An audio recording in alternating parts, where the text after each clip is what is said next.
Welcome to Frank's Box Office Buzz for week ending December 29th. Yes, it's going to be the last one of the year. Let's talk about these top 10 movies right now.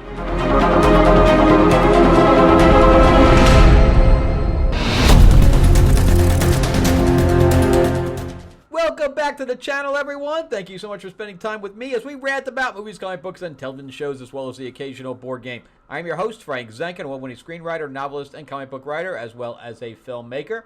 And yeah, we're going to talk about the top movies that appeared in the theater this week, and what's the numbers, and are they financial losses, or are they profitable? So let's talk about it right now. There's a couple of ones I want to kind of revisit that are below the top 10, that have dropped out of the top 10. And the first one is 20th Century Fox, which is Disney. And this is Ella McKay. So again, this is a Disney film. And guess what? Another flop for Disney. I'm shocked. I do like Emma Mackey, I think her name is. She is from Sex Education, and then you have Jamie Lee Curtis in here, and it was like a $30 million budget. Way too much for this kind of film, especially with no-name actors. Jamie Lee Curtis doesn't claim that kind of money anymore, and Emma Mackey's besides the fact that she looks like Margot Robbie to a certain extent, there's no pull for her. So I don't know why they spent that kind of money on this film. I don't know anybody that saw it. But out of $30 million, they only made $4 million, both domestic, international combined. So Disney's only getting back $2 million. The women did not come out for this at all. And it wasn't made for men. So that is not a huge loss for Disney, but another loss for Disney. They just like racking up those losses. Now You See Me, Now You Don't is at $210 million out of a $90 million budget. It needed about $200 million to break even, so it is in the black. Not by much, but enough that when it goes to VOD and stuff like that, it'll make some money. Okay, jumping on to the last two that I kind of want to point out that are below the top 10. And I've been keeping track of Eternity. According to what I just looked, because I thought maybe because there was no international money involved here, that maybe they'd done pre-sales. But apparently not. A24 does not do pre-sales. They don't sell to other distributors internationally. And it's only gotten not even $5 million on the international side, and I think it's mostly because international romantic comedies don't translate. And that's why I kind of tell everybody that there's only 3 genres that translate internationally, no matter who is in it. And that is, Jim Carrey can sell comedy, but for the most part, no. So you have action, sci-fi, and horror. That's it. That's the only things that translate internationally. So when you get into this kind of budget, well, the budget was only $15 million. But when you get into this kind of genre, you're just not going to see any money on the international side. And on a independent film, the international is what you got to rely on. So it's only a $15 million budget, but it's only made 20. Therefore, they've only made $10 million back, and that's if A24 spent $0 on marketing. So right now they are $10 million in the hole. So, $5 million without marketing, but assume it's got at least $5 million in marketing. So they're about $10 million in the hole. They might be able to make that up in streaming and VOD. We'll see, but they have to change the cover. They got to change the cover of that of the poster, because that poster is horrible, horrible. So the marketing team's got to go back in there and fix that.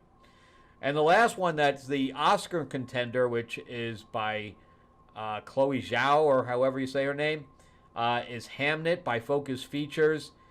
This is a $30 million budget.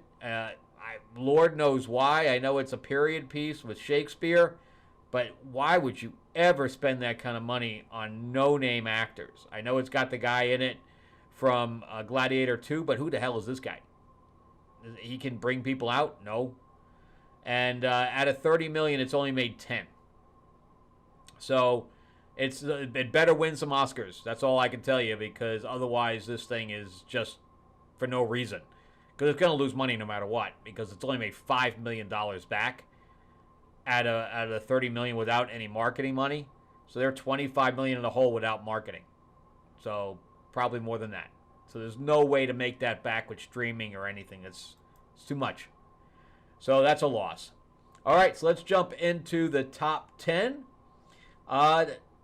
Hanging on to the top 10 is Five Nights at Freddy's.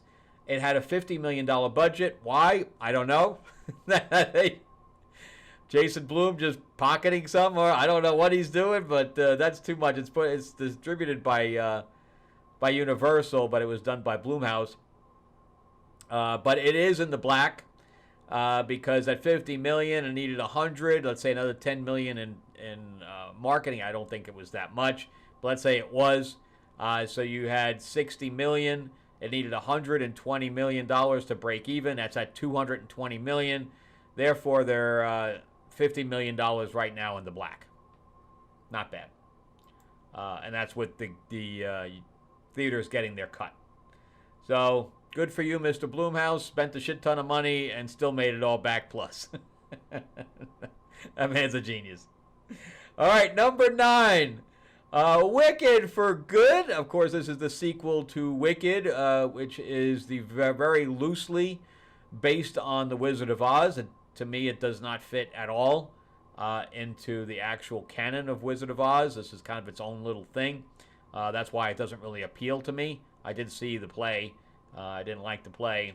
I thought that the movie had some good production design, though, the first movie. I didn't see this one. I didn't see the first one in the theater either.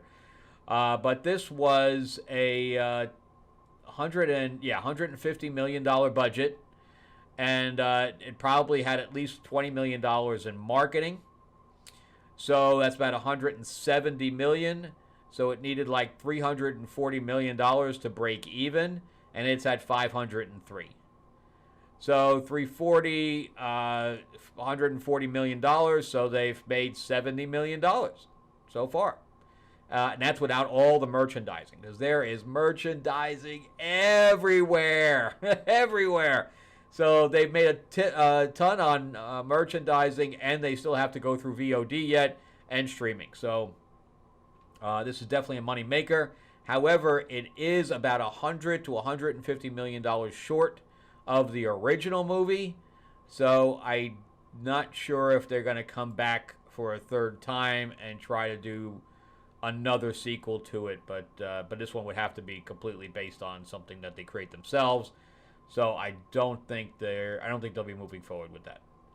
All right, number 8.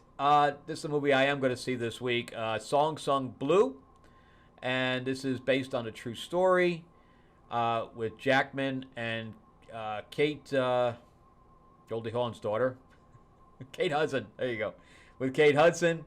And this is also by Focus Features. And apparently just Focus Features just wants to lose money this year. Wow. Hamnet losing a shit ton. And now this one, I mean, I don't know. I mean, Jackman is a pull. I mean, he did the other Last Showman, right? And that made money.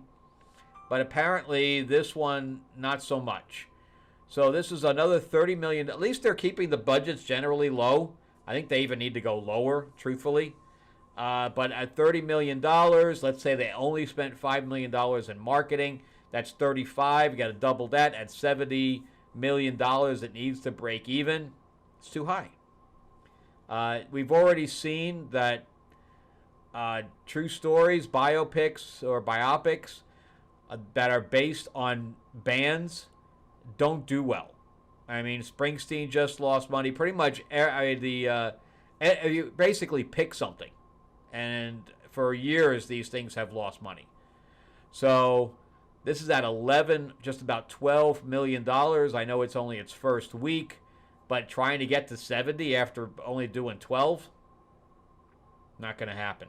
It's too high. This should have been a $10 million film, maybe $12 million. That's it. For the subject matter, it's just too expensive. Yeah, biopics in general have to be lower budget. They just have to be. There's no way for them to make money, especially things that are based on people that nobody knows. So Focus Features is now, they better win some Oscars again, because that's they're only made $5 million out of the 30, or $6 million out of the 30. They made their marketing money back if it was five. If it was that they didn't make the budget back, $30 million, and next week is probably only going to make 5. And usually that's the rule of thumb, is that every week it'll go down by half until it reaches 0, or they're out of the theater. All right, jumping into number 7, and that is the SpongeBob movie. Where's my SquarePants? That's what it's called. Search for SquarePants. Not in my drawers, I'll tell you that. And this is put out by Paramount. I'm not sure what the budget was on this, but I think it's also, $20 or $30 million, if not more. And it is only at 11. So apparently SpongeBob, it just doesn't sell like he used to. I'm not sure how it'll do this week, because it basically needs to do at least double. But even that, it's not going to. VOD is going to be where this thing's at. But with kids' movies, VOD is more of a possibility, because people will put that on for their kids at home or on their iPads or whatever, and spend the $10 or $12 to do that. We're taking the kids to the theater. It's a chore, and it's expensive. So I think that this might do better on VOD, but to the tune of $70 million, I don't know. But when it goes to VOD, there is nobody splitting it, right? You're just, the distributor's taking it. They're taking their 10%, and the rest of it's going there. But as long as they get their marketing money back. So will it do $30 million on the VOD? I did not know. That's a toss-up. All right, going into Angel Studios. Angel Studios is doing the David movie. The budget on this thing was way too high for Angel Studios to try to make back. It's doing generally well for Angel Studios. However, the budget for it was $60 million. It need without and they don't do any marketing, but even so, at $60 million means like $120 million. I don't think they. And I know that this all came from independent investors, but unless the investors were just basically giving it as charity and not expecting any money back, which is a possibility, where they're saying, look, we're supporting something that's faith-based, biblical, so we're going to throw this money into there, not expecting anything back. And because out of $50 million, they're going to make $25 million back. It might hit another $3 million. What I'm shocked about is that there's no international. But I don't think that Angel Studios has a big, if at all, international setup. Did they do pre-sales on this one? I don't know. If they did, then it's a good possibility they saw another $5, $6, $7 million in pre-sales. But I just can't imagine it doing almost no international. This is an international story. So that it's very shocking to me that we have no international numbers. If this movie had international numbers, it would right now be up to like $100 million. But the international being so sucky is what's keeping it. It's holding it back. Okay, before we jump into the top 5, remember to give me a like, give me a thumbs up if you can. If you can't subscribe, please do. Ring that bell, ding, ding. Share this video out there. And, remember, too, that I'm a writer myself, so check out my stuff on Amazon. Just type my name in. You'll see my 4-novel sci-fi space adventure quadrilogy called Destiny Aurora. It was made into a board game, an RPG, and a graphic novel. It's also on Audible with multiple voices.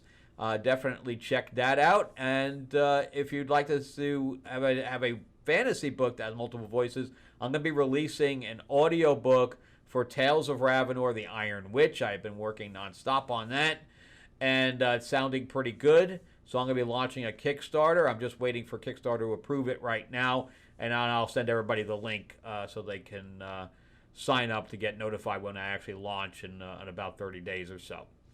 But it's if you like Game of Thrones, House of the Dragon, Lord of the Rings, it's got magic, it's got dragons, it's got huge battles, it's got orcs. It's awesome. It's got all this stuff in it. And then we have my new comic, Fairy Tales of Terror. That's in post-launch right now. We're in late pledge. This is one of the covers. Then you can see the other cover here. There's like 8 different covers. So definitely jump on that. I got Psycho Cinderella, and we have Captain Hook killing people, and Neverland's Tiger Lily is chasing them down through the streets of New York City as they try to reignite magic in our world. It's good stuff. And the artwork's really good. But go to fairytalesofterror.com and check that out before I start retiring covers, because I'm only going to print a certain amount. Once I go to the printer, that's going to be the end of that. All right, so let's jump into the final 5. Number 5, we're with Anaconda. And if anybody see, I'll put my review for Anaconda up here. So Anaconda, I would have liked to put the other one up there also, but it's weird that YouTube only allows you to put one link up. But anyway, Anaconda, starring Jack Black and Paul Rudd. I went to see this movie hoping it was going to be funny, and it just wasn't. This was a really, really crappy movie that I think it was more for the actors than it was for the audience, because the actors seemed like they had a good time with it, but I think they had a better time than the audience. I'll tell you that. So I think this was also a $35 million budget. It is at 43 right now. So correction, it is at a $45 million budget. The CG was horrible. Why is it $45 million? I have no idea. Very limited cast. I know that they had to go to Australia to make it, but they have a huge discount there. But it's at 43 in its first week, including international. Can it make its money back? Can it make 90 million plus?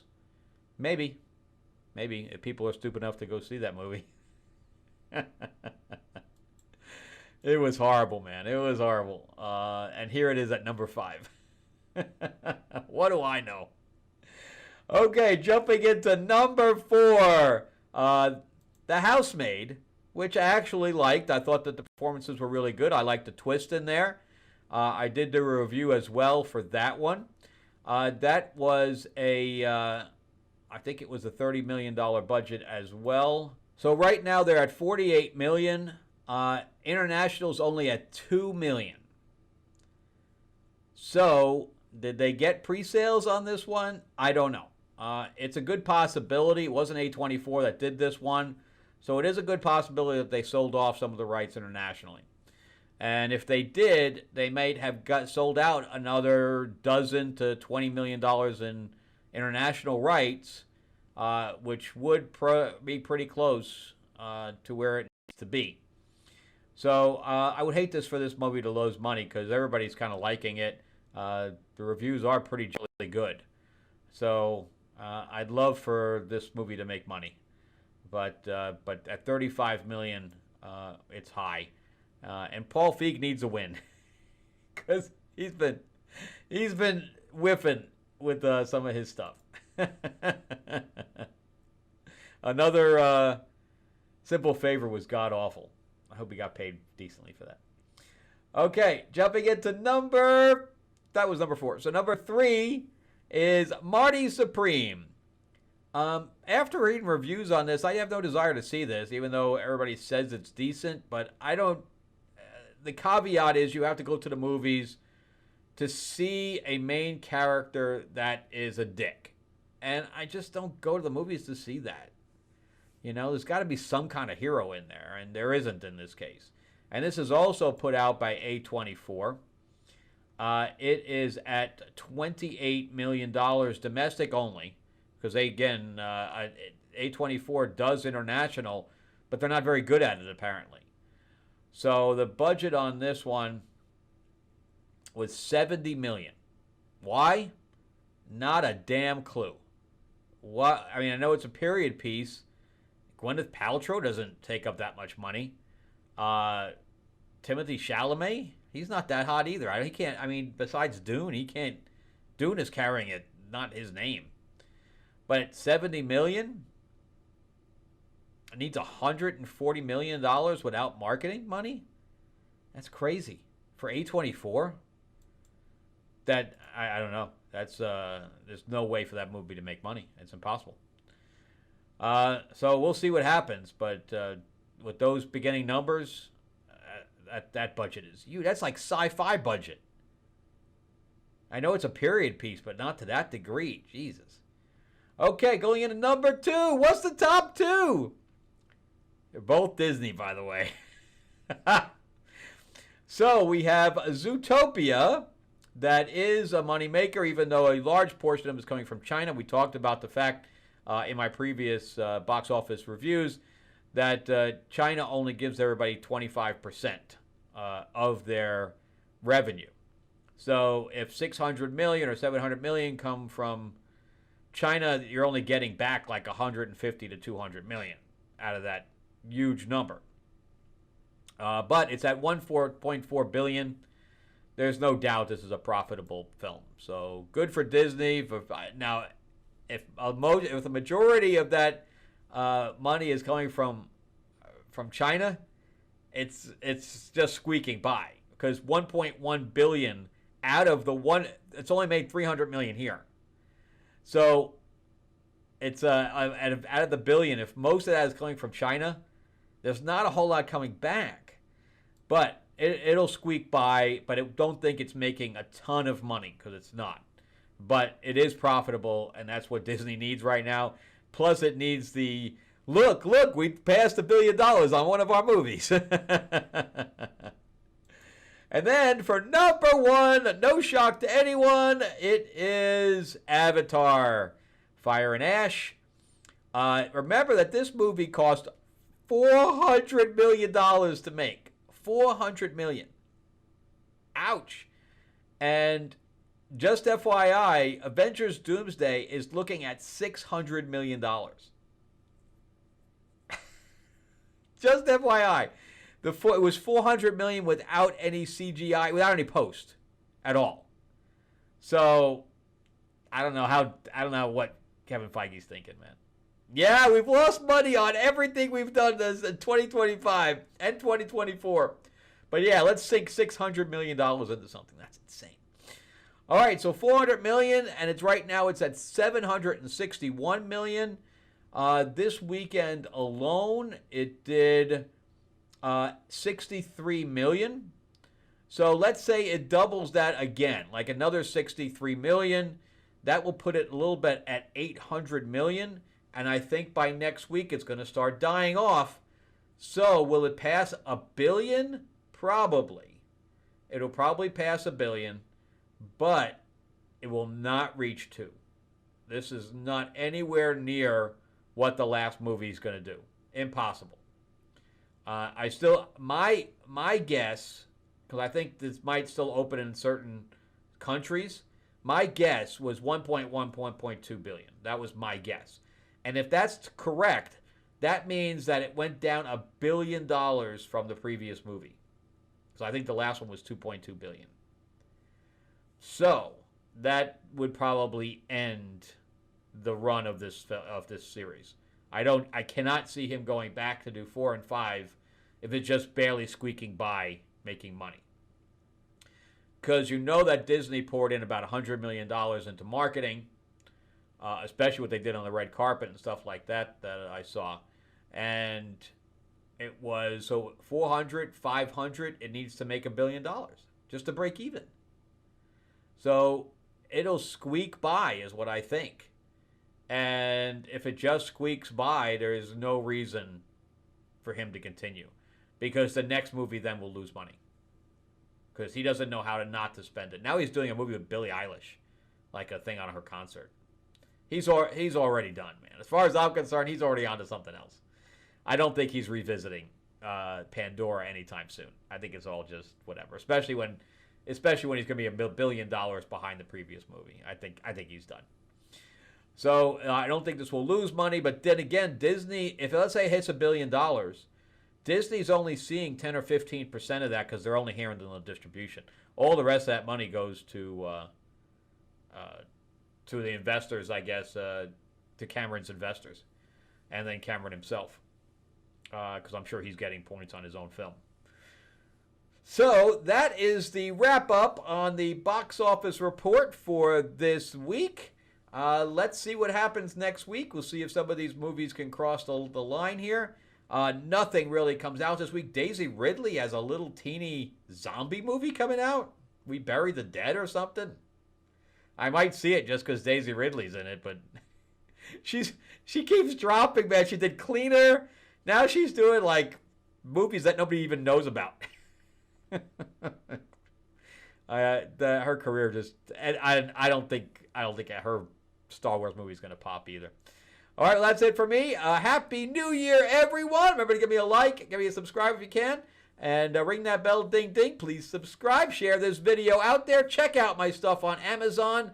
Just type my name in, and definitely jump into Fairy Tales of Terror. I think you'll like it. And then the audiobook, I will let everybody know when that comes out, and as far as the Kickstarter is concerned. Have a great week, everybody, and again, Happy New Year.